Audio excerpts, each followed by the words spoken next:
Good afternoon, US. Good evening, UK. I hope everyone's well. And tonight on Paranormal Path Peeps, we have Paranormal Research York. How is everyone doing? Good, thank you. Evening. Really well, thank you. You? Yeah, cool, thanks. And how are you, Lois? I'm absolutely fine. How's everyone? Nice to meet you guys. It's And nice you to too. finally put a face to a name. That's not always a good thing, though, is it? Well, I'll let you know by the end. Hi, Nigel. I hope you're okay. Hi, Nigel. Right, you've been a team for quite a while, haven't you? So I've seen you around on Facebook for ages. Yeah, we've been doing this since about 2018, I think. So Wow, that's cool. We've survived lockdown. That's the one, isn't it? That's been unbelievable. Yeah. But yeah. So, where did paranormal start off for you then? Shall we start with you, Kevin? Yeah, if you want to. Yeah. So you first encounter that something else there, or quite late in life for me actually. It was when my grandfather was in his last few weeks. I was living on my own and I was getting activity in the house. I'd never had that before. Doors closing, wardrobe doors closing upstairs. Wow. Didn't really take a lot of notice of it. And I was quite happy to have spirit around, particularly family. My sort of grandmother was around and I had the urge to play like 60s music, which she loved. And then it sort of changed a little bit. There was an instant when I went to the shop and the song in my head was boiled beef and carrots all the way around. And I figured it must have been my great gran, which was, and on the way she said, I used to live in that house. And she pointed out the house where she used to live. And I knew that because I used to go and visit it. And I used to live quite local to where she lived. But she passed a few years ago. And again, I didn't really take a lot of notice of it until, I don't know if you remember the Sky channels when they used to have the games on the remote controls. Yes. Right, yeah. Do you remember them? Yeah. And I remember sort of sitting in the armchair and playing this game and getting woken up as if to say, like, come on, you need to restart it. And the game had finished.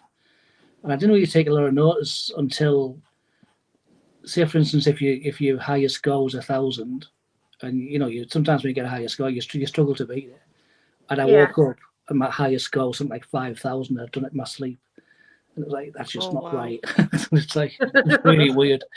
And it was then I started taking notice, and the only person I could think of was that it was my great uncle John, and he was.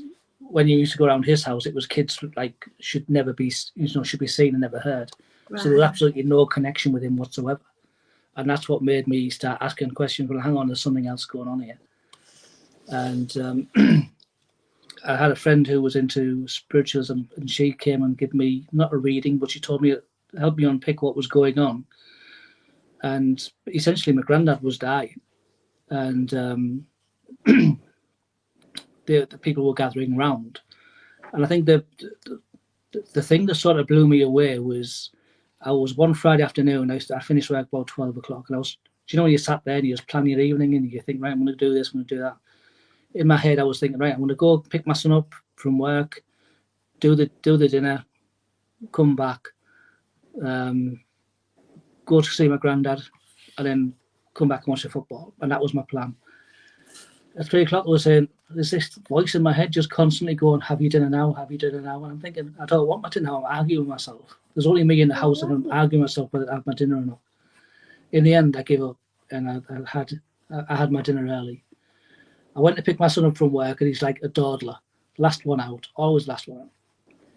When I went to pick him up in peak Friday traffic, I got to the T-junction on a really busy road, got straight out. Went to the works. He was waiting for me. Not the last one out. I got home with like loads of time. I thought, oh, I'll go and make him his dinner. And this voice in my head, no, stick to the plan. Keep going. And I went to the nursing home where my granddad was. And as I pulled up, this was like November time. As I pulled up, a car pulled up behind me, and the lights turned out at the same time as mine did. I knocked on the door of the nursing home to be let in. There was this really big old-fashioned house like a big Victorian house or Georgian house. And I remember getting halfway up the stairs, and there was a knock at the door. And I apologised to the nurse and said that I didn't know anybody was there. She said, "No, that's fine." So I went to my granddad's room, fully expecting to see a ghost. I had no idea, but I'm thinking I'm prepared for anything here. Wow. And when I went into his room, he was asleep. It was in complete darkness. The television wasn't on, and I just sat there in the darkness. And I thought, whatever happens is going to happen. I was there about 2 minutes, and there was a knock on the door. The person who was behind me was the doctor, and my granddad had been ill during the day, and they'd called the doctor out, and nobody knew. And it was his express wish that he didn't want to die in hospital. And when the doctor came in and had a look at him, woke him up and checked him over, he said that he really should go to hospital. And I said, hang on a second. I said, I know he doesn't want to. Yeah. And I was able to ring my mother up, and she said, no, definitely not. He's not going to go to hospital. If I'd been there 5 minutes later, that decision would have been made, and we wouldn't have had a say in that. And I think that people can say it's a string of coincidences, but it was just the whole day was then leading to that one conclusion to sort of intervene to stop that decision being made. Yeah. And it just sort of blew me away that spirit would work that hard, yet made things so easy to get there within seconds of the time. Wow. And after that was like just in complete awe. When my granddad passed away, I went to see a medium because I didn't want a message, but I just wanted to understand what I'd been through, and how it was working for me. And I was there for about 3 hours with this lady, and she went into a lot of detail about what was happening. And she gave me a message at the end of it. She said, "I've got somebody here called Frank." That was it. I said, "I don't know anybody called Frank." I said, "But I asked my mother. She knew my granddad's side. It might be something to do with that." So I asked my mother. She said, "No, there's nobody called Frank." We went out the war memorial because my granddad had a couple of brothers that we weren't sure about, and there was nothing there. So I went home the following day, the Saturday, and I told my mum all about it, and I said, try to work out who this Frank was. We couldn't do it. The following Saturday, the voice was in my head. You know who I am. You do know who I am. You do know who I am. Wow. So I picked up the phone, talked to my mother, who was a Catholic and doesn't believe any of this. Didn't believe any of this. So it was quite a typical conversation. And I said, I've got a picture of you and my dad with friends, and I knew the circle of friends, what people used to call uncle and aunties. Yeah. I said, like, really? I said, it was that sort of picture. So is it somebody in there? She says, no, there's nobody called Frank. And I was on the phone for about 20 minutes, and I'm asking all these questions as, could it be a nickname? Could it be somebody else? And then I said, could it be a maiden name? And my mum said, oh yeah, Pam Franks. Oh wow. My God. Wow. And this voice in my head just said, yes, yes, yes. It was like, why didn't you just say Pam Cheeseborough, which is what her name was? Make it hard. Yeah, or Pam. Why say Frank? It made me work so hard. But the thing was, Pam and my mum were really close to each other. And Pam had passed. But they'd argued for the last couple of years of their lives. And Pam had lost her husband, she'd lost her son. Oh, wow. She only had a daughter living and a sister. So my mum said to me, well, what's the significance of Pam coming through then? I said, well, she must want to give a message to somebody that she's all right. I mean, I was quite naive at all this. And she said, well, if her daughter saw me, she would walk on the other side of the street because of what happened between them. And she said, I've never seen a sister for like 10, 15 years. She said, so that's not going to happen. So anyway, phone went on Monday night. My mother phoned me up. She said, you never guess who I bumped into today? I said, who? She's Pam Cheeseborough's sister at the bottom of the room. Oh my God. Oh, wow. Brilliant. And that was like the start of my journey, I guess. So, yeah. Wow. There's just no denying it, is there then? It made my mother think. So, yeah. Wow. So that's my entry into the paranormal, I guess. My gosh, Um, that's the thing. When something happens, you want to know answers, Yeah. and it is so hard to find them, and you can't talk to people about it because No, I mean, people laugh or oh yeah, whatever, or and yeah. wow. So anyway, that's a long story. So I apologise for making No, that's do you know that's an interesting one, because I think paranormal, well, not so much paranormal, but when you get the messages, don't ignore them, because like yourself, one night I said I was going to shops and I kept stalling. I'll go in a bit, I'll go in a bit. Loss as usual, 5 minutes, right? And I kept stalling, and I would usually go to my calls, but if I went to my calls, I know what I'm like. I could stand there for hours and speak. So this one particular night, I walked down and I went to head to my calls, and then decided, nah, I can't be bothered walking all that distance. And I went to the garage, and as I came back for the garage and went up into the house, my phone was sitting, and if I had just went to my calls, I'd have walked in the middle of a robbery, but something kept telling me not to oh go, my god.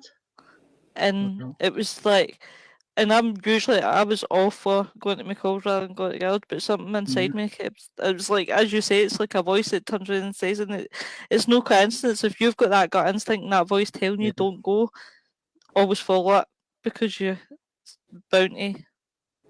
Yeah. Got to. Yeah. Hi, Louisa. And I think anybody sort of on this route doing this, we totally get, that your experience. We hear similar, don't we? And it can happen. And wow, for your first encounter, I mean, that's when you look That is back, you think, brilliant. it's obvious now, but at the time it wasn't. yeah, you wouldn't, and you No. question everything along the way as well, don't you? Yeah. You think, oh, it's my imagination. This, and it's wow. Yeah. Were you skeptic beforehand? Before, obviously. No, I wasn't a skeptic, but I wasn't.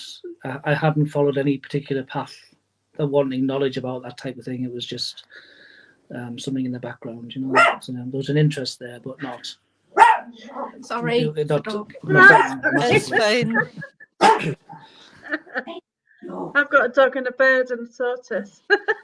Oh, we have a mouse. We have a mouse in the garden. And when the mouse comes out to play, he watches it. When it goes back in, he barks. Oh. you might see me dipping in and out just to him. I've covered the bird up tonight because he tends to sort of go for it about 9 o'clock, and it's like no way.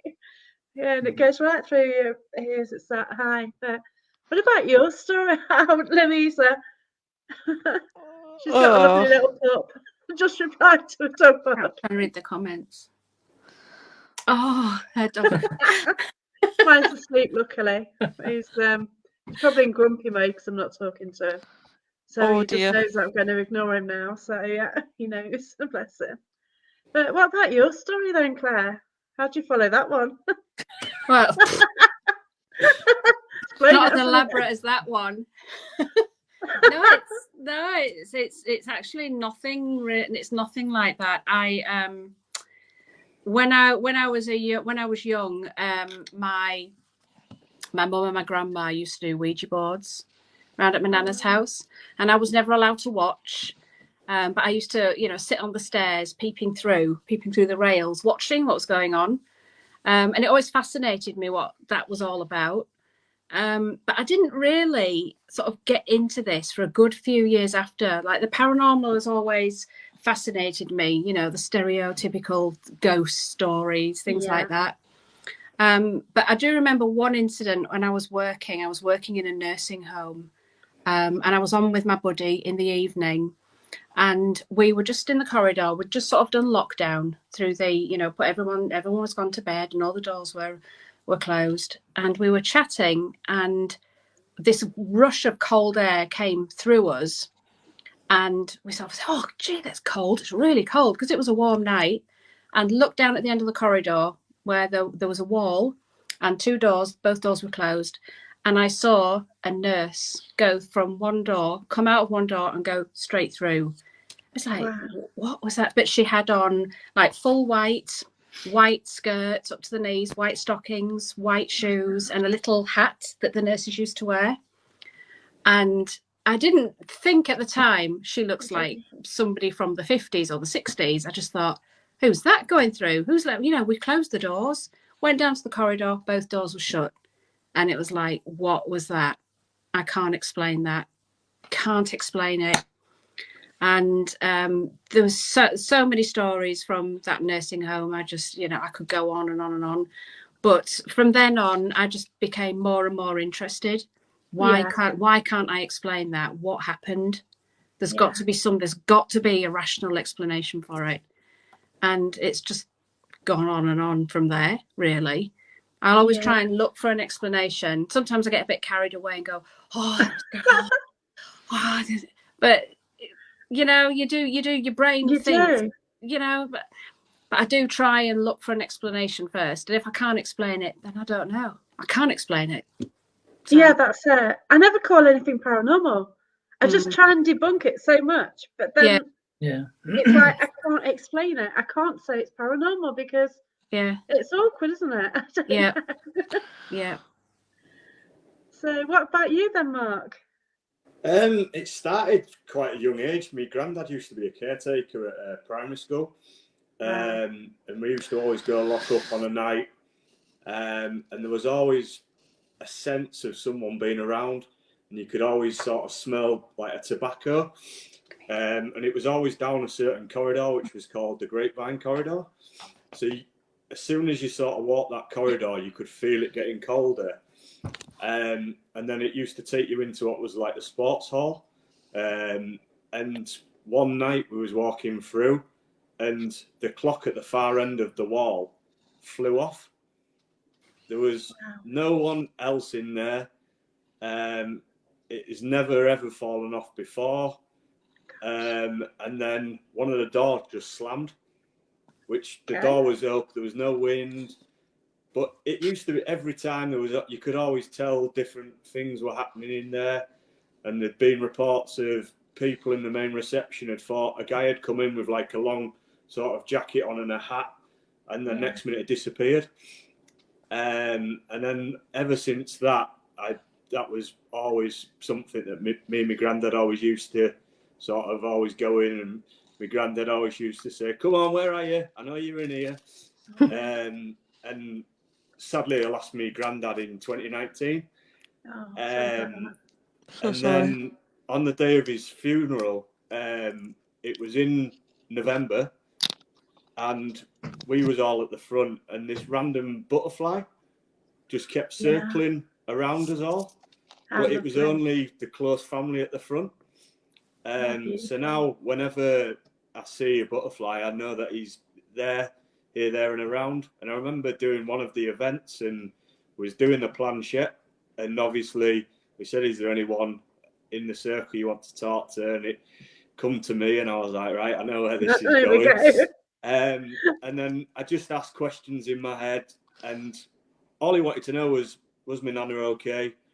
And then so I told her everything, and she's been happy since she's known that, and that's because she was worrying, but obviously he was worrying about her, so it sort of put her mind to ease once I told her that he was okay and he wasn't suffering anymore. And it's just little things like that. And I did the Great North Run for charity because he sadly died of Parkinson's. So I said I was going to do it. It got delayed a year due to COVID. So I did it. And on the run that day, at one point, a butterfly passed me. And I was like, I know he's here pushing me around. And that's it. And it's just little things like that. It's so beautiful, think, yeah, it can be like the coldest time of the year and a butterfly will appear and you just think, what? Yeah, that's not allowed to be out this time of year, No, well, that's it. Definitely. When it was in November and you just think it was such a cold day, a miserable day. Yeah. A butterfly just flying around the church, and it was just circling around like me, my sister, my nana, and it was just like, we just knew it was him checking that everyone was all right. Wow. That's so beautiful, that is. I had a similar experience, well, a tiny experience with a butterfly. My cat got run over and I basically saw it happen. So I was waiting for somebody to pick me up. My cat ran out on the road. A car came along. I think she had a heart attack. Yeah, it's just scared of fright. So the next day in my house, in the dining room, there's a butterfly just by the window inside. And I've not had a butterfly in since then, before then, any of the time. And you just knew. And it just, I didn't even believe in this that much then either. But you just knew what it was for. And yeah, that's special. Yeah, well, we've had it. We've done some work at home, and it was always one to check how things have been done properly. And every time we do a little project, always one seems to appear in the room where we've done the work, and it's as if he's coming to check that we've done it right. That's wonderful. I'm just going to do a quick shout out to everyone. Got a few watching then. Nigel Porter, Carl Hodgson, Louisa Brown, Kelly Elliott. Thanks for watching us. First time Thanks, here. guys. Thank you. We can't read the comments because it's like on our little phone, isn't it? Oh yeah, Yeah, because tiny.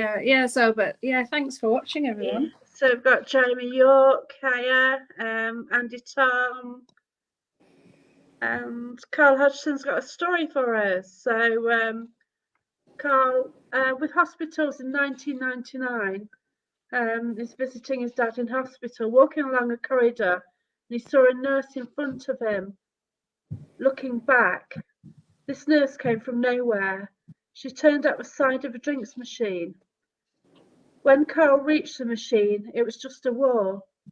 He found out it's once a door into a long bricked up ward. Porters who work there say it's the ghost of a nurse who died in the area. So he frequented the place.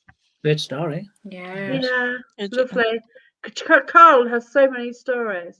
It's brilliant. He's got so many encounters and everything. And hi Jenny. Hi, Jenny. Good evening. Hope you're well. Paranormal's great though.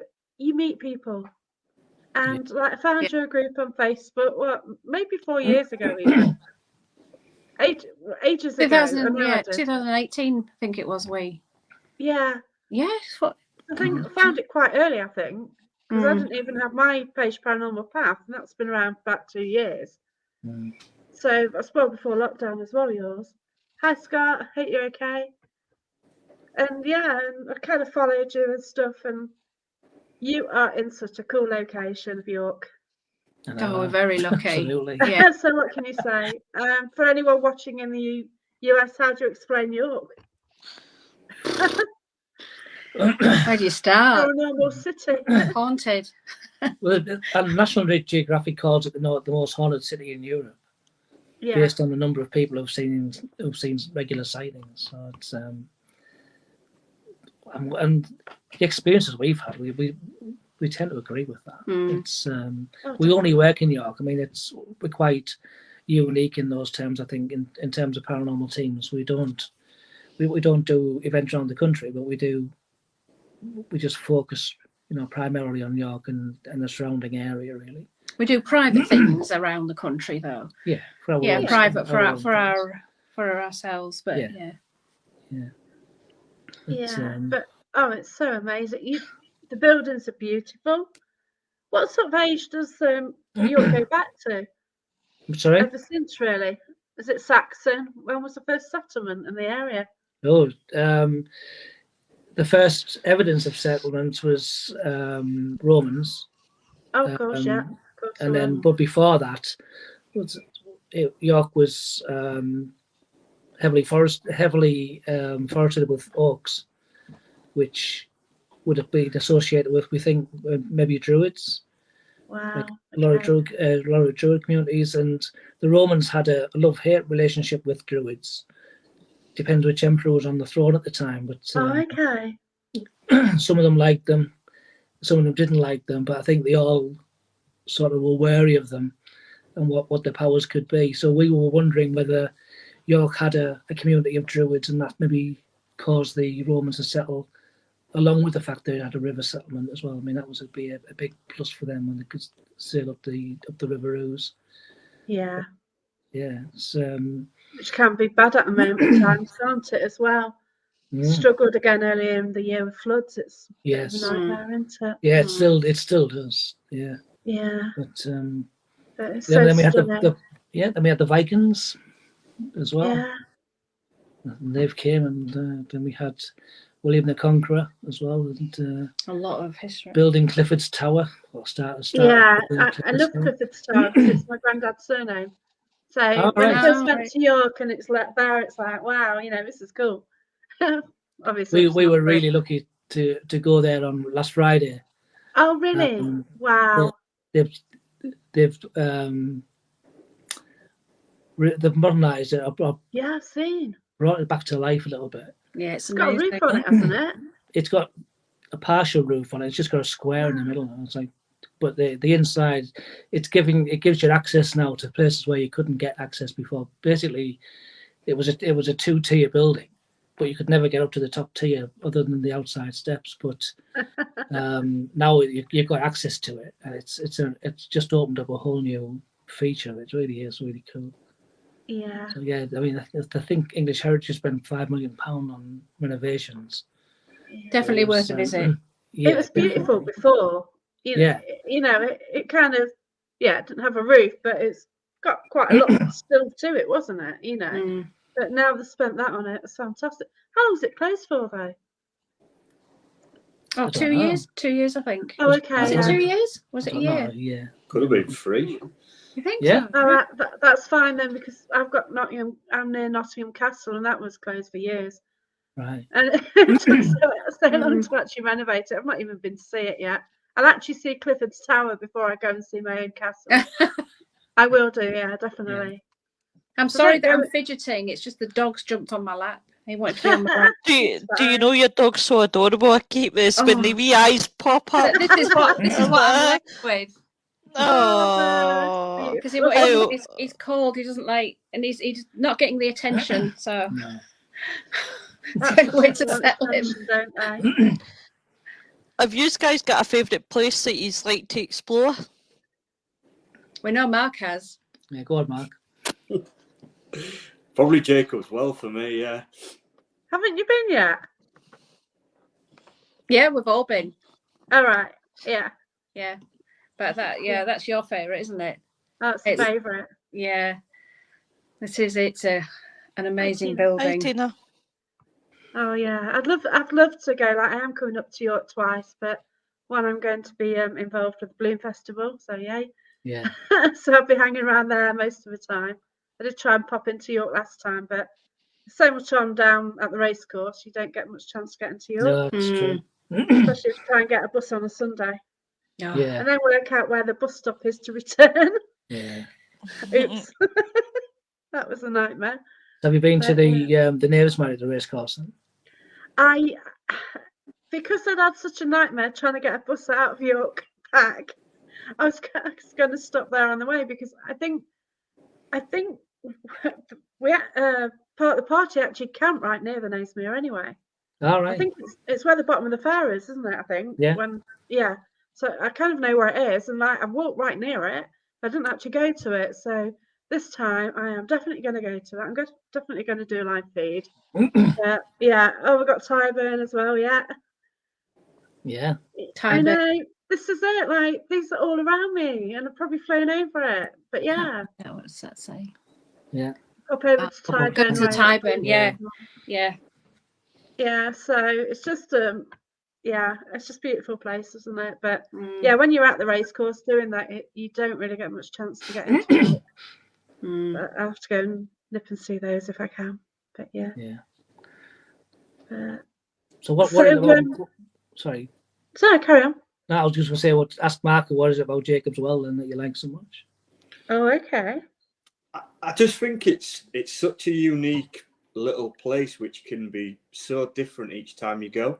So you can go one night and it can just feel really sort of calm and sort of, I don't know, it just has that gentle side, and then you can go another night and it just feels that darker side. Wow. Okay. And it is just such a quirky little place. To say it is so small, just so much happens there. but it's different each time. I think. So what is it? What is Jacob's Well then? So it was. Go on, Claire. No, you carry on. You're all right. No, go on. You do your side. Oh, we have a historian here. No. No, it's the parish rooms for the Holy Trinity. Okay. So it was. It's 15th century, and it was built. It's built just off Micklegate, Trinity Lane, and it's on 2 floors. So we investigate the ground floor and we investigate the upper floor as well. The floor runs sort of straight across the building. It was the home to the last prioress of Clementhorpe Nunnery. It's been a pub. It's been a coaching inn. It's got a lot of history. A lot of history. In the surrounding area as well, isn't it? Yeah, the whole surrounding area. It's no. When we decided we wanted to investigate there, we myself and Alicia, who was part of the team, we went and did a little recce round there, and we were upstairs and we could hear the sound of somebody coming up the stairs, but it sounded like a foot and then a thud and then a foot and then a thud, and the only way I could describe it was like somebody on a peg leg walking up the stairs with a wooden leg. Wow. And so it's just from that moment, that was it, hooked. And I'm kind of with Mark. It's like, I think it's one of my favourites. Brilliant. I can't be biased, but we do have we've got a few, but that's a really good. They're all really good locations. They're all different in their own rights, but you do get favourites though. Yeah. Whether it's an experience you've got there or for a different reason. Yeah, I've got 3 favourites. It's what it is. But yeah, they're all brilliant, but totally different locations. Yep. Yeah. Different spirits, different Each locations. offers something different, and And it's what you take away from it. Yeah, it's true. I mean, I do remember we had because we do private events as well, and we had a hen party, and your mind goes through the roof when you think of hen parties and paranormal, but they were really a good group, and they came to Jacob as well, and they were sort of skeptics, but they were open-minded skeptics, which we love people who are open-minded skeptics. And they weren't sure what experience they were going to get. They said definitely no Ouija boards, so we obviously stuck to that. But one of the girls had the parabolic ear on, where you put the headphones on and you're walking around with the thing, and she opened the door into the garden at Jacob's Well, and she just turned straight back around, took the earphones off, and refused to go anywhere near it. And when we asked her what she said, as soon as she opened the door, all she heard was a voice saying, "We're all dead." And it was like, and she was like, "No, I'm not having any more of that. I don't want to stop that now." So, yeah. Wow. But yeah, I agree. It's a fantastic place, and as Mark said, every day is a different day when you go there. And I think the spirits sometimes react to the group that are there. Yeah, that's it. And the different personalities within that group. We run quite controlled events in terms of, we don't provoke, we don't do anything irrational. Everything's professional, as professional as you can be, really. That's it. We're not running around screaming on things out. But, and Mark is our tech guy, and he's really good with the CCTV and watching that. How he does it for so long, I have no idea. But he's just studious and watching 4 screens and sometimes 8 screens and writing everything down. And when we take a break or change over an activity, he'll replay back for the guests to see. And we've got some really good stuff, and it's interesting. Would you think, Mark? I do, yeah. It is good, but I also, while I'm watching it, I will try and sort of debunk certain things. So it's not like I'm just going, oh yeah, that's that, and we'll just show people. And I'll make loads of notes, but I'll sort of highlight certain ones that I feel will benefit the people seeing them. And then Yeah. I'm open to people going, "Oh no, I don't think so," or Yeah. we'll go back many, many times and Mm. just check through it all. But I definitely think it's been a good addition, and I think the guests have really took to it well. And sometimes, like the last event we did, there was hardly anything happened. No, So there's nothing, was there? Yeah. No. no, But then so that's a good thing to show your guests that you know what, you can go out. See, even if you don't get nothing, you know, it's not even a wasted night because you're getting to spend that time in history. That's it. In Yeah, a that's true. whole. Yeah, Yes. That's the way I see it. well, and it tended shows to you be the real as night. well as a team, doesn't it? It Oh, shows aye. you real, but also it can be one person who's within the group who has off energy, which can cause it to be quiet. Yeah, but I think that night we tended to find the sort of traditional techniques worked better than Yeah, the technology side. Which that's just obviously how the spirits want to communicate on the night. that's right. Yeah. Yeah. And sometimes with the public events, you want the flashing lights because for the skeptics, they don't believe unless they see something flashing in front of the face. We actually had a skeptic come to Fairfield Manor, which is one of the regular ones that we do. Yeah. And he came with a party of 3 of us, so you sort of dragged along a little bit, which sometimes happens at events. And they were doing the planchette on the table, and his family were doing the planchette. The 3 of them were on there, and the planchette was going really wild, and it was literally sort of going, 6 feet one way, 6 feet the other way, and really fast. And they went, they were happy that it was none of them doing it. Yeah. There was only them 3 on it, and they were saying to him, "Come on, get involved." And he didn't until he said, "Right, I'll come on for a minute." But he was on there for about 20 minutes in the end. So that was like really good. And he was like, well, when the activity finished, he sat down in the chair and he put his head in his hands. I was like, "You're all right? Are you sure you're okay?" He says, because I thought there might be something wrong with him. He says, "I just don't know how you've done it." I said, "Done what?" He said, "Got the planchettes to move in response to the family." I said, "How do you think we've done it?" He said, "Either wires or batteries."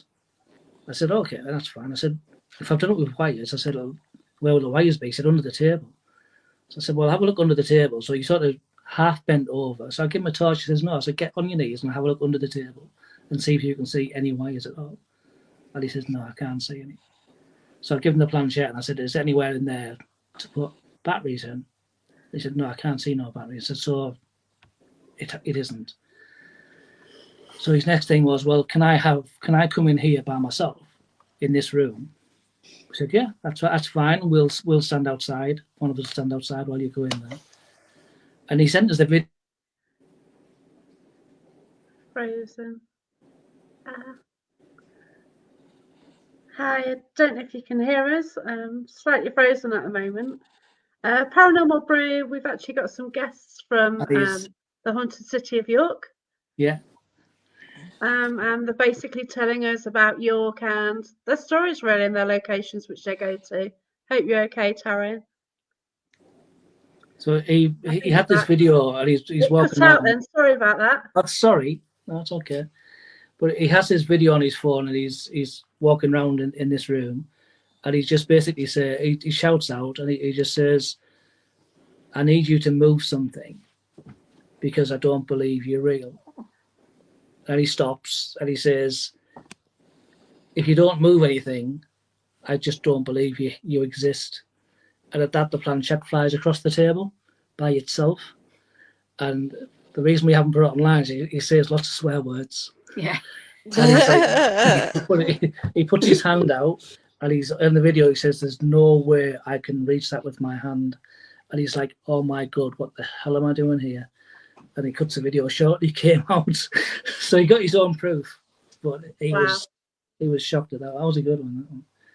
But we obviously we can't put it on social media because there's a lot of swearing. I think that would get reported. Yeah. And how many times do you get to a location and they say, "Get out," or something off, or something? Lots, yeah. That's usually the first thing you get, isn't it? First interaction. It's not the first one, but sometimes we I think it's when we went to Beddown Hall last time, we had a spirit coming through, and they said that towards the end of the night we were just doing the last activity, and Claire got something on the spirit box. Do you remember? I do. I can't remember exactly what but it wasn't happy we were there, and I actually said I'm going to stop. Because I think I said if I'm going to ask you a question, if you want me to stop, then tell me. And it actually did. It actually said it was either stop or get out or something, just leave. Yeah. And I think it was just leave, I think. Was it just leave? I think so, yeah. And it was actually, things don't usually unnerve me too much, but it was just the tone of voice and the fact that I'd said, I will go then, I'll turn around, and leave. It was just the tone of the voice that actually did it. We know there's comments coming up, but we can't read them. Yeah, it's fine. Yeah, don't worry about it. Yeah, no, it's just our screen's really little as well. Oh yeah. Oh well, I see. I don't want anyone to think we're being rude. It's just hard to. No. Don't worry. It's just a comment from Paranormal Brew. I try and read out the major ones. A lot. It's just people saying hello and things like that, and yeah. Right. And you don't want to see my nonsense with Mr. Newton. Yeah, Phil Newton is a guy from Haunted Derby, which isn't as haunted as York. Yeah. So we've got a question here from a person from Haunted Derby in the UK. Have any of you lovely folk done a Ouija board blindfolded? Yeah. I haven't. You have. Yeah, we have. Yeah, it works. It works. Brilliant. Yeah. So how did it work? Who did you get through? It was a spirit in one of the houses that we were doing at the time, and we do work with the sort of scientific community a little bit in what we do as well. Yeah. So things like this we always will try. And it came through quite clearly. It was quite slow at first and a bit odd, but then we changed the planchette over, because it was sometimes if you get an older spirit, like particularly not an older spirit as in age, but older spirit as in like further back you go. Yeah. When you're using a spirit board, it can be quite difficult because they come through with trying to say things how they would have said them. So it comes from the phonetic alphabet rather than the Roman one that we know, and it can be quite difficult to interpret sometimes. But and they get frustrated as well because that's right. You keep repeating, and they're not getting through. But yeah, it was a spirit of an oldish man who was telling us he'd lived in that house and that to get out. So he wasn't happy that we were there. But yeah, it does work. Yeah. We do the blind spirit box as well. Excellent. Which works. Estes method. Yes. I've done that. Yes. The blind spirit box where I've had the blindfold on and let the earphones in, and it just totally blocks out the sound. And it was so funny because one of the team I was out with, they said about a number. And I shouted every other number but that number. But then see, when we looked back at it, the numbers that I called out added to the number that they had. Right. Wow. So that was quite intelligent. Because he wrote 16 and I had said 844. So I went round the other way because it was actually me that said, well, technically I have said your number, but it's came out as some. Yeah. That is so smart. Yeah. And spirit can be smart as well. Yeah. I kind of find sometimes that I pick up on too much and they don't like it. Yeah. I was actually at a castle the other day. I didn't quite realise the type of castle it was. It was a castle that had loads of parties and anything under the sun happened. And I was picking up on a lot of this, and they weren't impressed with it. Yeah. And we were asking the questions as well. And yeah, I think when they like first met us, because it's a public event, but in the end, like 3 of us who sort of do paranormal, sort of somebody I'd never met before, we just kind of linked up, and that was it. You know, we sat in a room, and you know, the spirit came in, they joined in with us, and then it got too much, and they're like, "Oh, we're not having this. This Yeah. seems too much." And it's amazing. Have you been to the Nelson Museum at Sunderland? No. All right, that's we've investigated there a couple of times with David Dello, who's also in the team, and he's a volunteer in the museum, and he's really sort of connect with a spirit up there called I don't want to disrespect it, but it's Mr. Smith, but it's got a title, so it's either lieutenant or sergeant or something like that, but an aircraft pilot who crashed quite close to the museum, and he's built a display cabinet for this Mr. Smith. And what he did is there's all these artifacts inside the building that you can't get to, but he put a pendulum on the inside. So there's a little pendulum on a little arm just inside the window, so it's not subject to drafts or anything like that. And you can go to the pendulum and ask questions, and it responds behind the glass, and it's like really cool.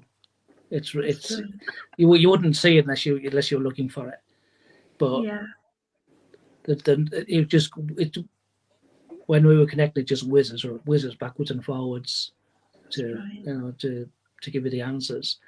But this guy gets questioned so many times, and he just if he wants to cut it off, he'll just cut it off and just walk away. And so it can be going frenetic, really sort of frantically this pendulum, then just for no reason. But it's a really good experiment because it's behind a pane of glass. Wow, that's brilliant. But I totally get it, because you get some locations which are open 2 plus whatever nights a week being investigated. Yeah. They're getting new people in. They're waiting for people to walk in. They're probably standing there, hands in pockets, thinking, "Oh, what we got tonight? Yeah. Shall we play with them? Shall we be a demon? Shall we do this? Shall we do that? Shall we scare them?" Yeah. And then they sort of measure you up, and then think, "Oh yeah, they're actually serious. They want to know about us." And I bet they do that. You can just imagine it, can't you? Just like we would. Yeah. The names they must call us and things like that. Yeah, I think you've experienced that as well, Mark, haven't you? When we go in and ask the same questions, sometimes nothing happens. Yeah, you can ask the same questions, and then on some of the venues, it can be really active early on, and then go really flat towards the end of the night. Mm-hmm. And then other venues can be slow to start with, and then as you're starting to wrap up, they get going, and you're just like, "Oh, I could have come earlier." But like you say, they're not performing, so they come when they want to come. So that's right. You don't know when something's going to happen, and that's what it's about, though, isn't it? A thrill of a chase, because you can be there all the time, and then one thing just does it for the whole night, doesn't it? Blows your mind. And a lot of the time it happens. Yeah, it happens a lot when you're not investigating. If you're sat having a chat, or just, I mean, quite often we'll just stand and chat around, and then you can hear it. You can hear it starting. So then you've stopped chatting and you start trying to communicate. It goes quiet again. Yeah. Then you go back to chatting. And it's look at me. I know, that's the sod's law. It's just like, once you stop, you're like, oh, right, we need to grab his stuff, and then it just goes silent again. You're just like, oh God, come on. Do you mention about the spirit box and the recorder at Fairfield in the cupboard? Remember about that? Yeah, if you want. So there's in Fairfield Manor, there's a tiny little cupboard, size of a book, and every time we open the cupboard, we get a response. Even if Claire and I are just in there together, or just team members in there together, we get a response either from spirit box or something like that. Mm-hmm. So what Claire decided to do was put a spirit box inside the cupboard with a voice recorder on. Wow! And we got all kinds of interaction with spirit you could hear spirits saying, "Who are they? What are they doing? Where have they gone? Are they here? They're coming." And as soon as we walked into the library, it went quiet. And then when we left the library, they started chattering again. Wow, So, that's an interesting technique. That's something to try, Yeah. isn't it? yeah, Yeah. definitely. Yeah, quite often we'll just leave voice recorders around in little places like that just to see if there's anything. But that's definitely the best one, isn't it, so far in the little book? Wow, that sounds Yeah. awesome. Yeah. That's fantastic. So I've got a few questions coming up then. Okay. Andy Tom, he's asking, have you ever had a famous spirit come through while on an investigation? So shall we start here with Mark? I don't remember a famous one from doing an investigation, no. Okay. So Kevin and Claire? No. There's only one that we're not going to say he's famous, but we could easily have been duped. Oh, okay, yeah. Have you been to the Merchant Adventurers Hall in York? I've seen it, not been in it, but it's beautiful. Yeah. Ah, right, okay. Well, upstairs in the Merchant Adventurers Hall in New York is a courtroom, and that courtroom is supposedly, well, it isn't supposed, but it's from the York Castle, Right. and there's a famous person who's supposed to be tried in front of that court, but it's never been proven if it actually was or not. We think we possibly got that person through, but we could also argue the fact that it could have been one of our regular spirits who we have there who were just taking the mick. So, because we have 4 venues. We have Fairfield Manor and Jacob's Well, Merchant Adventurers Hall, and Bedern Hall. Yeah. And we've got Mill Race's Cottage now as well. So we have yes, 5 Mill venues. Race Cottage. Yes. Yeah. And I those hate 5 to get to that one. you need to. Those 5 venues are what we do regularly. Yeah. Because we've done them regularly, we almost know what activities work to attract which spirits. Yeah, it helps, doesn't it? Yeah, and so that really helps when we do this paranormal investigators. But it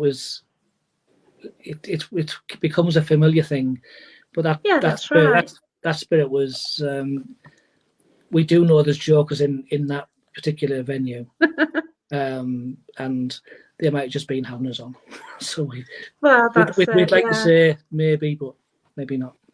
Yeah, I've had that where I've been on a location and it's haunted antiques, there's different items, and somebody says they belong to an item. They come out with the story, and we did a live feed, and people were Googling. So we were asking the spirit questions, we're getting answers on the board, and then people watching were Googling to then ask questions to check if it was talking rubbish or not, like what's your wife's name and things like that, to like validate the information. And yeah, they got it wrong, so there you go. Yeah, but it can happen. So Phil Newton wonders if it's Dick Turpin, the famous guy. I wondered that. Yeah, I thought Dick Turpin when he's speaking. Apparently he comes down Nottingham as well. He has been down this direction apparently as well. But I don't know. You have to book on an event and come and find out. Yes, definitely. So Paranormal Research York, for anyone in the UK, it's just a beautiful city anyway. But it is. If you go to York, try and get on a paranormal event. And I'm really hoping to go to Mill Race Cottages. Yeah, I'm really hoping. That's yeah. But I'm actually off that day, so I can actually get to York, get to my hotel, then come out again. So yeah. But yeah, I can do that. It's doable. Yeah, Mill Race is is our newest venue. We've only been there once or twice, but that's proving quite active. It's interesting. We haven't done a lot there, have we, Mark? It's been got some good CCTV though from there. Yeah, there's been some interesting bits. Yeah, the history of it's quite. It's an old butcher's shop. And a house. So I think you've got the dog now. Brilliant. It is an old butcher shop from sort of 1300s? 1500s, I 15, think 13, it is. 1500s. Yeah. No, 16, 17. But the location of it is right on the back of Cawood Castle. Wow, So yeah. Cawood Castle is where Henry VIII and Thomas Wolsey met when who was having the affair. Yeah, I think Catherine Howard was King. Was that King's Manor? That's when we did King's Manor. I get confused. Yeah, but also Cawood. That's where they found out. You can't put me on the spot. I've got to let the dog out. That's it. when Catherine Howard was having the affair with Thomas Culpeper, she was found out at King's Manor, but they were having the affair at Cawood Castle, which backs onto the Millrace Cottage. So we do get some spirits that are from that era in there. Wow. Okay. But as Mark said with the CCTV, it's a learning thing, isn't it, Mark? Because we had the door thing, didn't we? Yeah, we did have a door that closed, but once we've gone back through it, we can't narrow it to say that a certain person disappeared from the room and it could have been them. So yeah, but it's one of them. We look through it so many times and we can't say yes, we can't say no. We've just got to keep investigating and hopefully get it now again. We have cameras on both sides of the door, don't we? So that's the thing. It's learning these different venues. Obviously, the CCTV is new, so it's learning where to put cameras, which rooms, and it can be different each time. So it's testing, but it's good fun. Yeah, that's it. It's brilliant. We just had a technical issue. Sorry about that, everyone. As far as it seems to be working on my Wi-Fi, and I can see everyone here, so I don't quite know what's happening within. A voice is going. I don't know why either.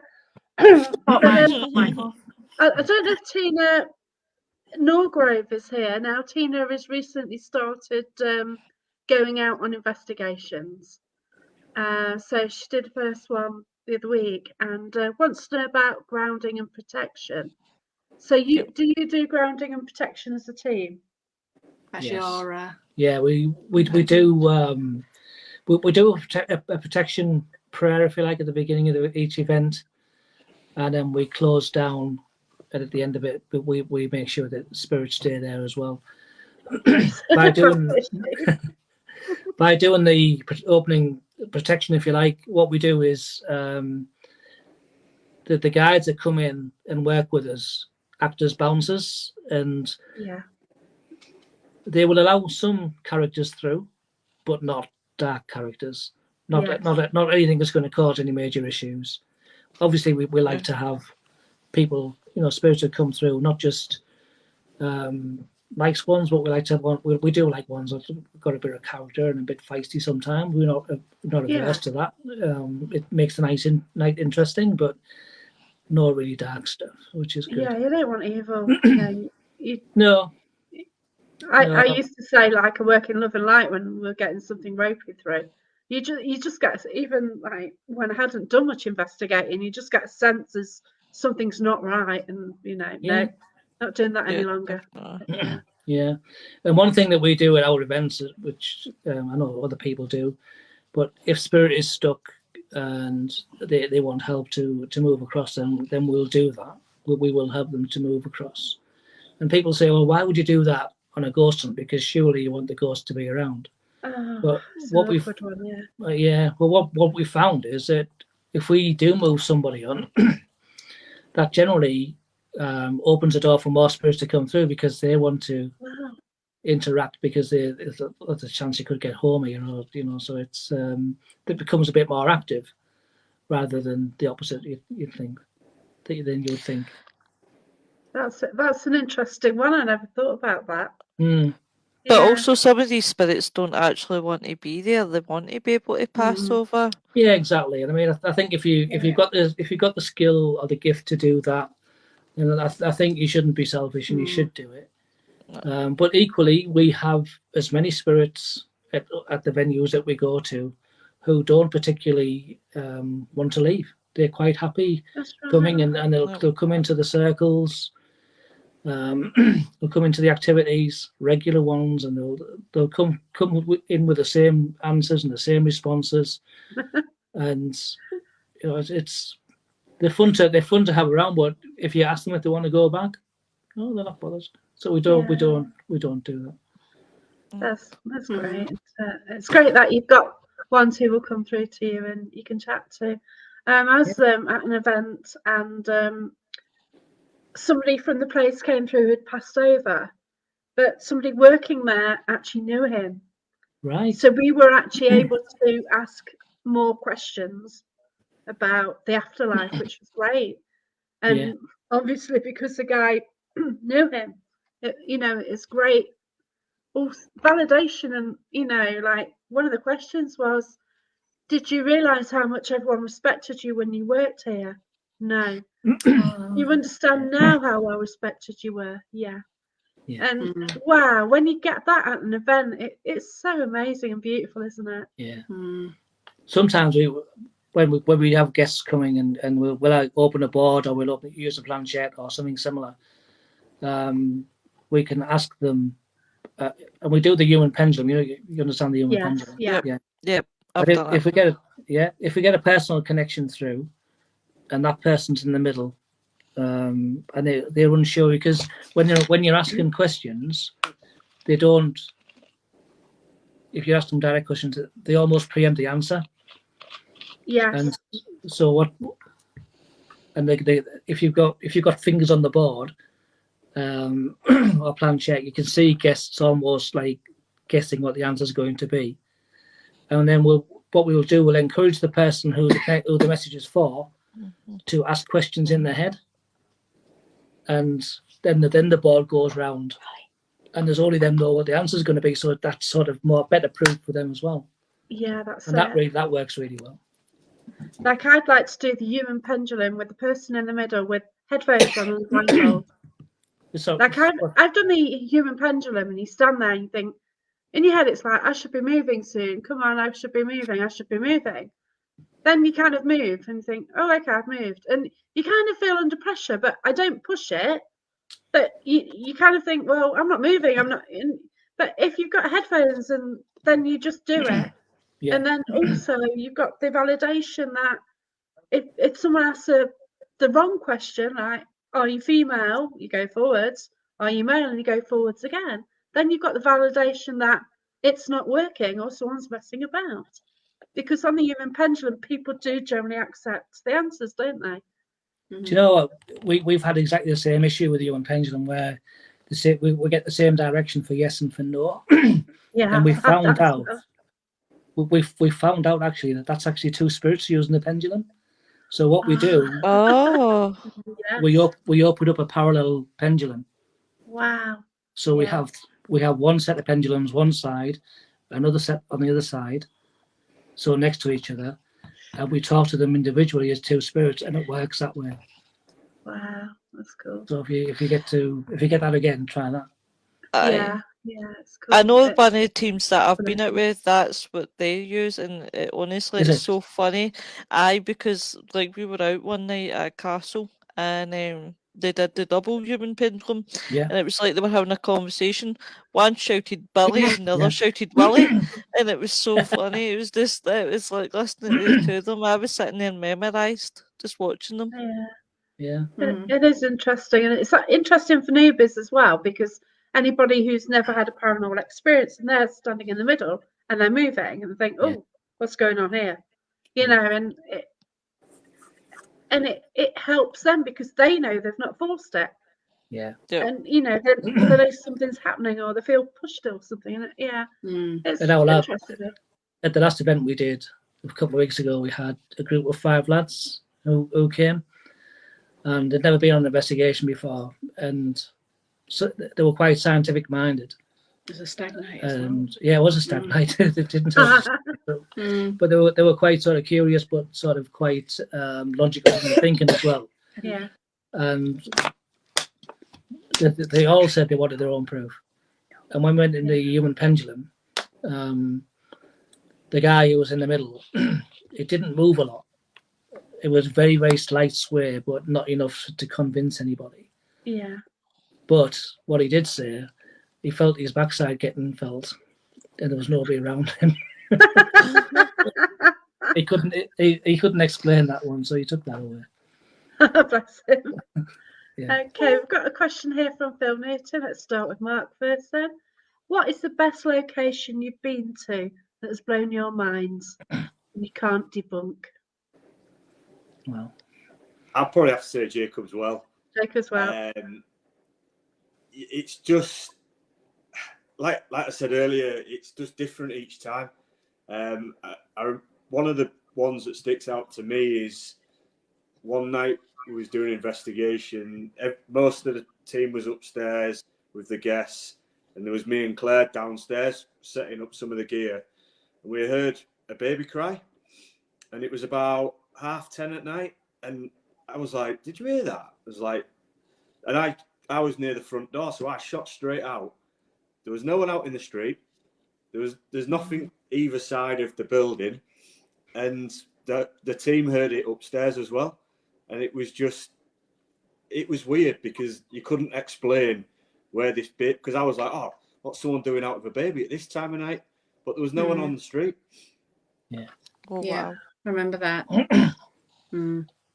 So I think that's the one that sticks out to me, that the most sort of, you find a lot of different things happening.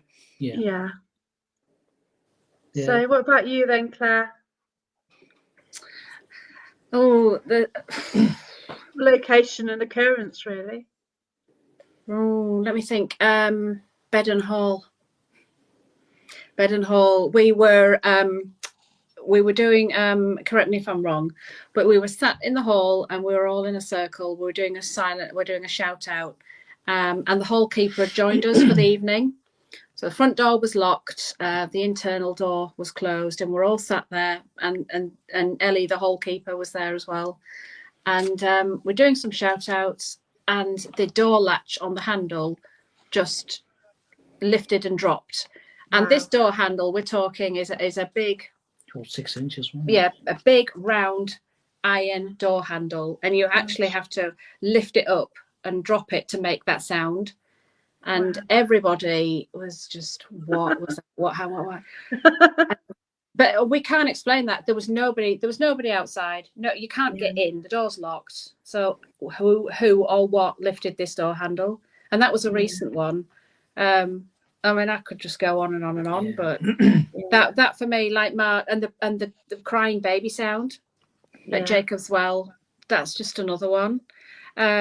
Merchant Adventures Hall, when we go there, you can hear, we've heard monks chanting, just very faintly, the sound of monks. We've heard children laughing there. It's just everywhere. Go on. You go next, because I'll just go on. I'll just ramble. I'll just sit here I'll just get a slice of cake and a cup of tea, and I'll just ramble.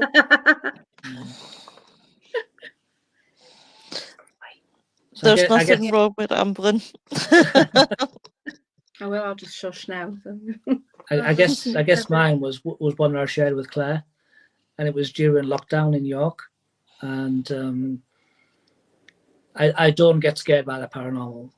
I'm quite happy that I've got strong guides, and I think I've seen a lot of things that probably people might make people run, but I've always had that sort of strong, sort of solid foundation that I'm not going to be rocked.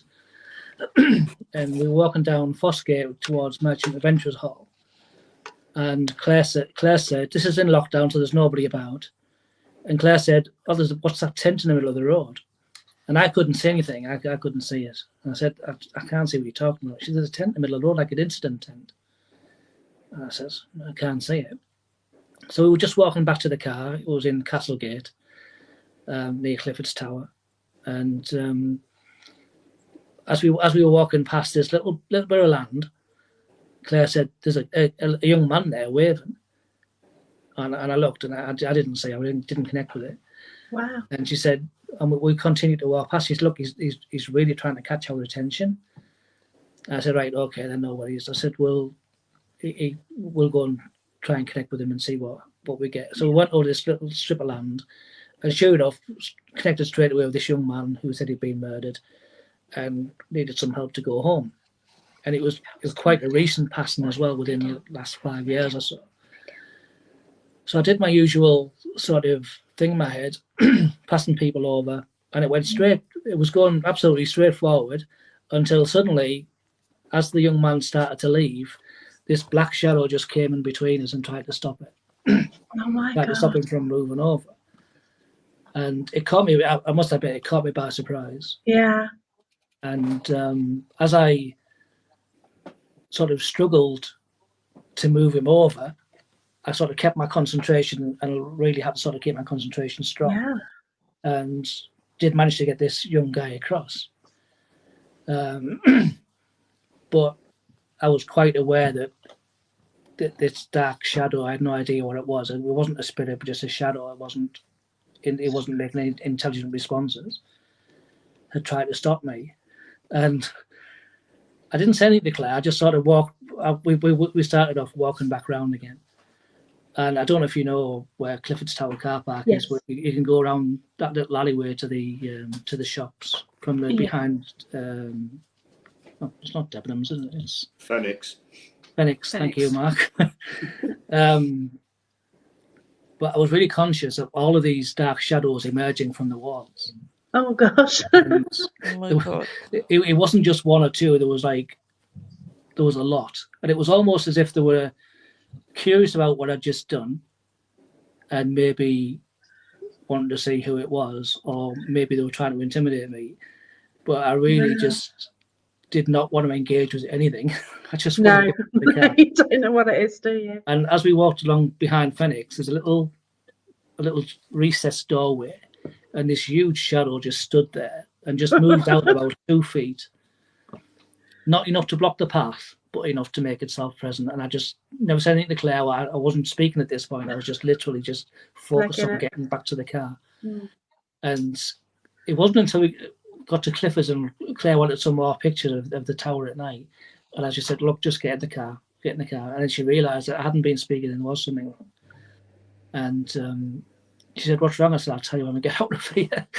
And I've never been scared. That's probably about the closest I've been to being freaked out by. That was very, very, that was very scary. One thing it made me realise is that York is a fantastic city to be in for ghosts and spirits and paranormal.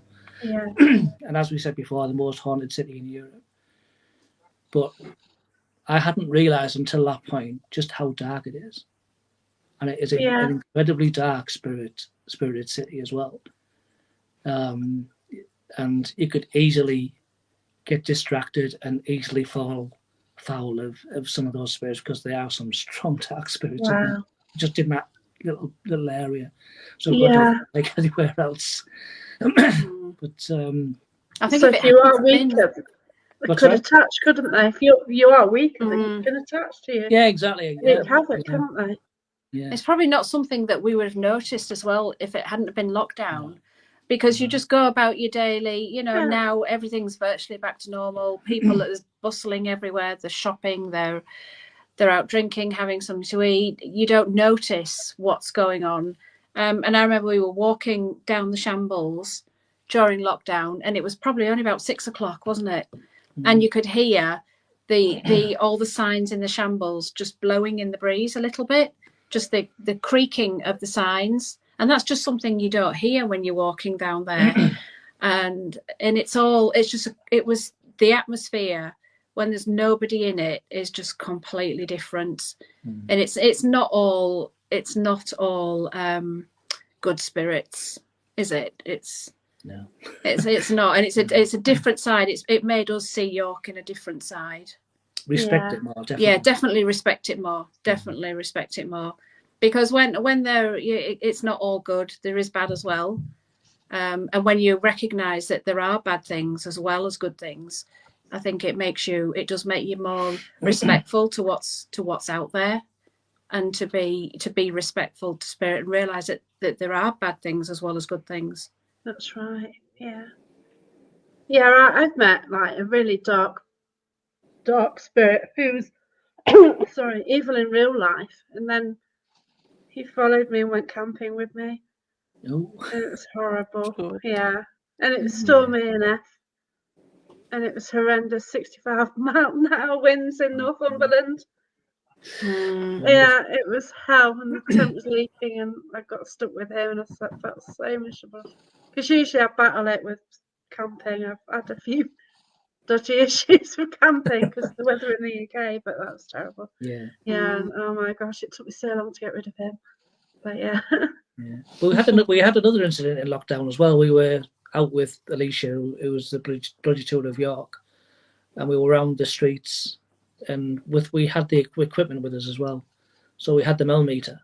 Yeah. And normally when you have the millimeter, if it goes above 1, it's interesting, and you can get it going up into high sort of single figures of 7, 8, 9, and occasionally you'll get it higher. But we were down in the shambles outside Margaret Clitheroe's, the church.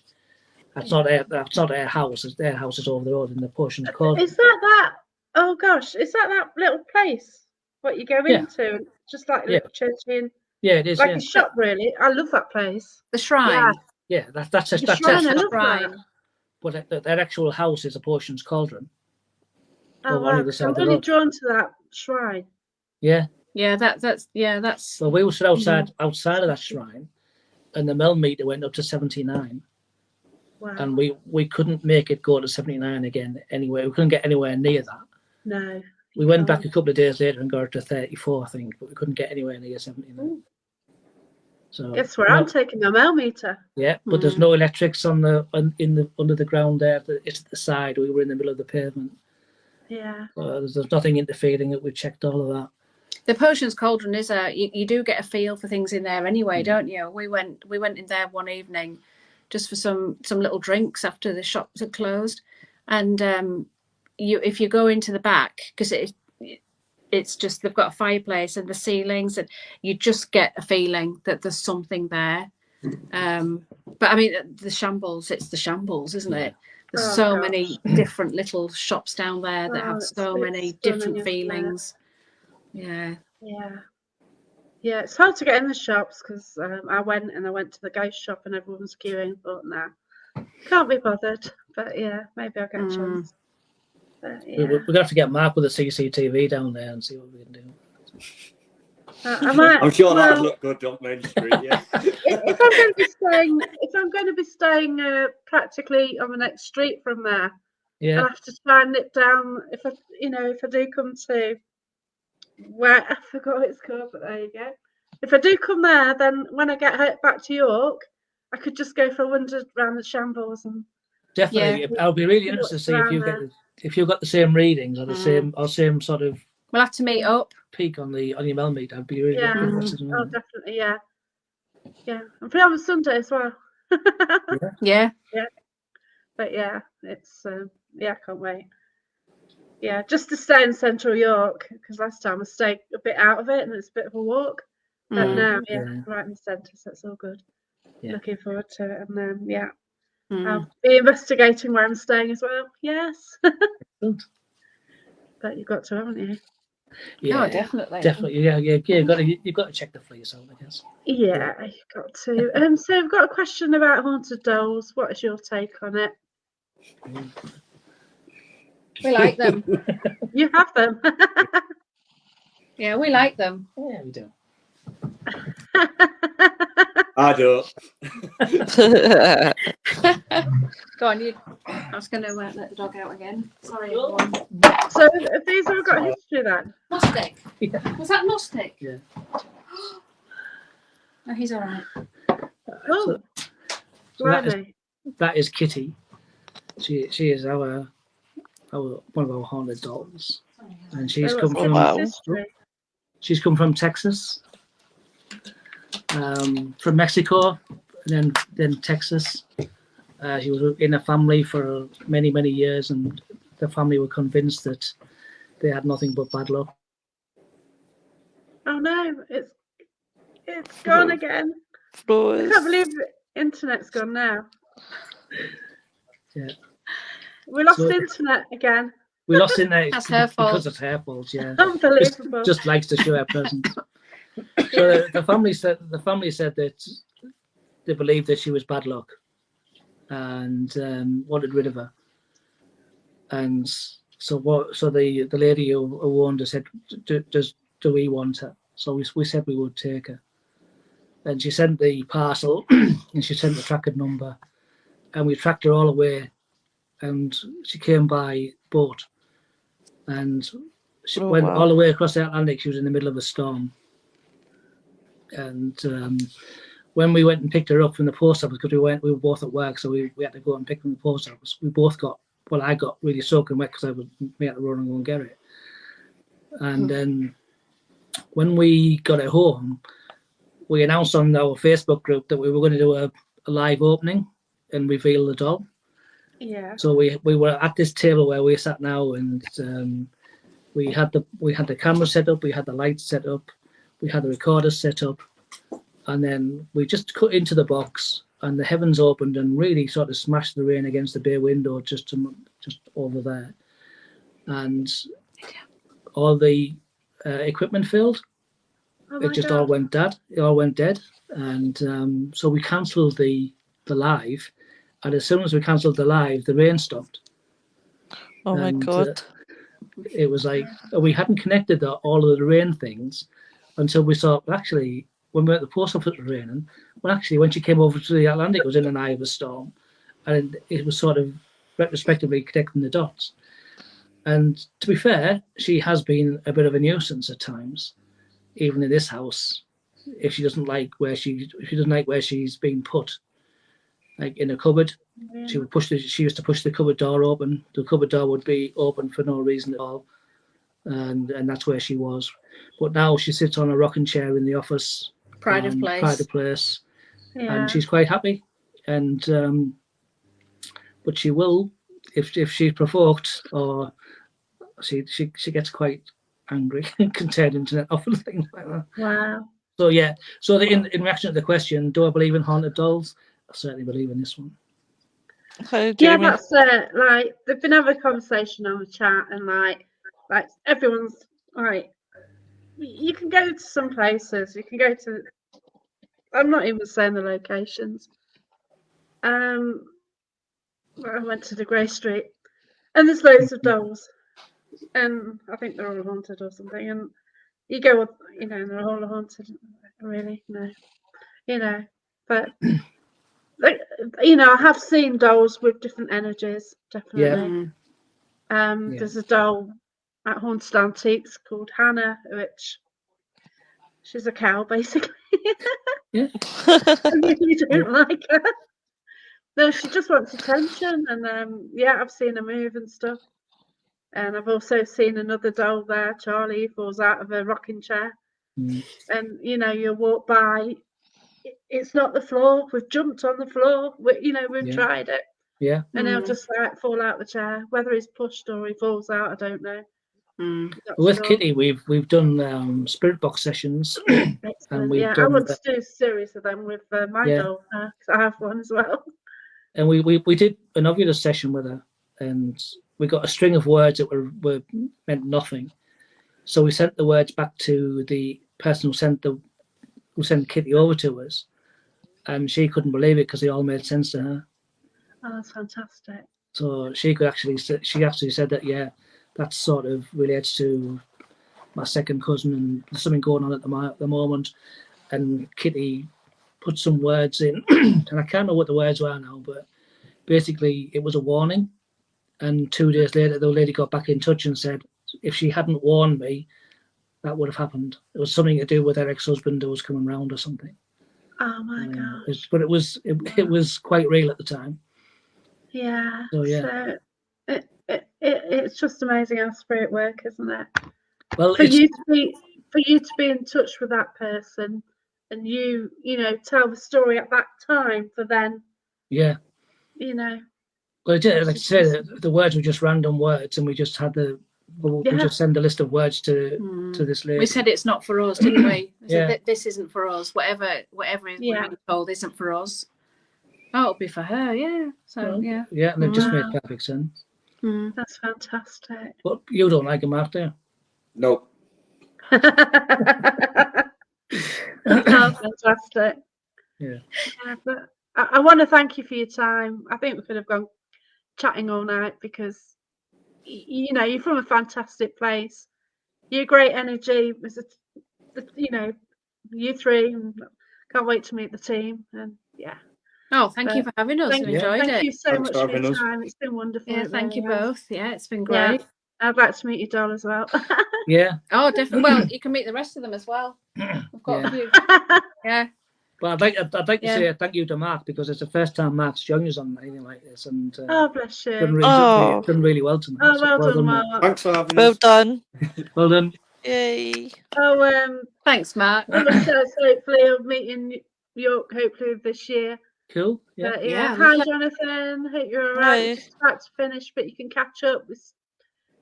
We're going to read the comments tomorrow, either later on or yeah. in reply. Yeah, they have a chat about dolls at one stage, because you're just getting it on eBay, aren't you? Where everything is a haunted doll. Yeah. We don't. If we see something, you have to have a feel for it. I think.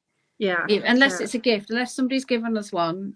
If we are getting them ourselves, you touch it, you feel it, you hold it, you sense it. If it's you know, if there's something there, then we're growing a little collection just for Mark.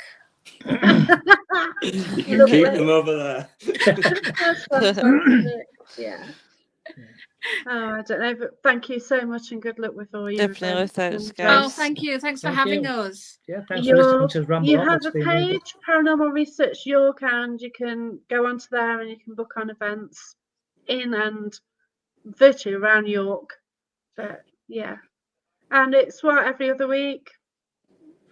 Not every other week, but I think we've got a couple left this month. We're taking a couple of months off mid-summer just to recharge batteries and catch up with everything. We've got a couple of new venues hopefully coming up soon that we're just in talks with people for. Oh, brilliant. So they'll be added to the website and the Facebook page later on. But no, it'd be lovely to see people. Definitely. And our events they're not 20, 30 people at a time. They're 10, 12 maximum. That's better. We keep it small. We like people to be interactive and join in. Yes. Yeah. So if you get too many, spirit's not going to come near. It's just we've found we've been to events where teams have had 20 and 30 and even more, and it's very difficult to conduct an experiment there or do anything paranormal. It's too much noise. Yeah, but if you're a newcomer and you're curious about the paranormal, if you're in a group that size, you're never going to be able to develop or ask questions or do anything. Where the groups that we have, as Claire says, 10 to 12 people, we have a half dozen team members on hand at night as well. So there's plenty of support there for people. And we get a lot of people who come on their own as well, and they're unsure about what to do, and so they'll watch or and then we encourage them to get active later on, when they feel comfortable. But nobody's forced into anything, are they? They it's all it's quite laid back and just nice. I think we're a friendly bunch. Yeah. We're a nice friendly bunch, and we welcome. Unless you're standing in front of Mark's TV, then he gets a bit upset. I've got a comment here from Andy. Tom, you're flooding an investigation by having more than 12 people. Yeah, definitely. Definitely. Completely agree. I was on one the other day. There was loads of people. We all stood in a room. The gadgets were everywhere, and people were blocking the doorway. And I says, "Well, does this noisy thing kept going off in the next room? A carousel thing. It was just doing my head in. It really was. So when I went in that's why I went in another room, I just switched it off. It was on a laser apparently, but I didn't know the kit. I need to know the kit. It's all very well it going off, but why is it going off? Yeah. And it's no good somebody saying, "Oh, it's this." No, I want to see it. I want to, I'm not. Yeah. Until I'm convinced what it does. So it kept going off, and it's like just shut it off. you know. Yeah. And I kind of felt like something wouldn't come in the room because the people Because in of the the way, noise. Yeah. Mm. and that was in the way, and yeah. But yeah, it's good. You know, it's good. And we did split off. You know, that was the first vigil to build energy, which you know you've got to break the ice, haven't you? And you know, it's good for newbies and your flashing lights and things. And then we sort of got back into nitty gritty, and you know, three of us kind of have been on teams, etc. So we kind of went into a little room all the time. Yeah. Did our own thing, but yeah, it's cool. And to be allowed to do that is good as well. Yeah, definitely. Definitely. Nope, Definitely. definitely. But thanks, guys. Wonderful. Have a lovely night. And, Oh, thank you so much. Yeah, thank you very much. you. Have a Thank good you night, as well, guys. lovely. Thank Good you. week. You're very And welcome. thanks to all thanks the everyone viewers for for sticking with us. watching. Thanks so much for all your questions, and look after yourself, Yeah, everyone. thank you, guys. Thanks, guys. Thank you. Enjoy. Thank you. Bye. Bye. Bye. Thank you. Thank you.